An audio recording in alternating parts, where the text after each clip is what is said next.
శ్రీ గురుభ్యో నమ. భక్తులందరికీ నమస్కారములు.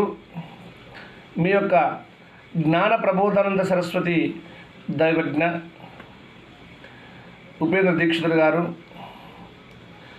దేవీ శరన్నవరాత్రి ఉత్సవములలో పాటించాల్సిన నియమాలు. అయితే మనమందరం కూడా అమ్మవారి ఈ యొక్క దేవీ నవరాత్రులు చాలా విశేషమైన ఫలితాన్ని ఇస్తాయి. ఎలాంటి వారైనా సరే భక్తితో మనస్ఫూర్తిగా ఈ 9 రోజులు, ఈ సంవత్సరం 11 రోజులు ఉన్నది కాబట్టి మంచి నియమనిష్టలతో అమ్మవారిని పూజించినట్లయితే వారి కోరికలు సంపూర్ణముగా నెరవేరుతాయి. కావున మనం పాటించాల్సిన నియమావళి ఏమిటి అంటే, ప్రతిరోజు ఉదయాన్నే తలస్నానం చేయాలి. అంటే సూర్యోదయముకు ముందే తలస్నానం చేసుకొని మనము అమ్మవారిని పెట్టుకున్న కలశము ఆ యొక్క స్థలంలో శుభ్రత చేసుకొని మనము పూజ ప్రారంభించాలి. రెండవది, మనము పడుకునేటప్పుడు తప్పకుండా నేల మీదనే ఒక వస్త్రం వేసుకొని పడుకోవాలి.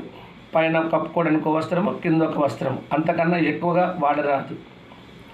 మూడవది, మనము అమ్మవారికి ప్రతిరోజు చక్కని పిండి వంటలు తయారు చేయాలి, నైవేద్యాలు తయారు చేసి పెట్టాలి, అమ్మవారికి నివేదన చేయాలి.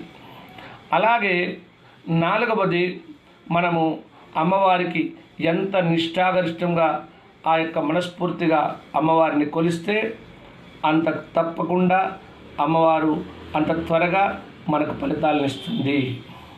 ఈ దేవీ నవరాత్రుల్లో భక్తులు చాలా వారి వారి కోరికలను అనుసరించి, మాకు మంత్రోచ్చరణ లేదు కదా, మాకు గురుపదేశం లేదు కదా అనే ఒక సందేహాలు మీకు ఎలాంటివి అవసరం లేదు. మీ మనసులో అమ్మవారిని కొలవాలనే ఒక సంకల్ప బలము ఉంటే చాలు. ఆ సంకల్ప బలమే మీకు అమ్మవారిని మీపై అనుగ్రహించినట్టుగా చేస్తుంది.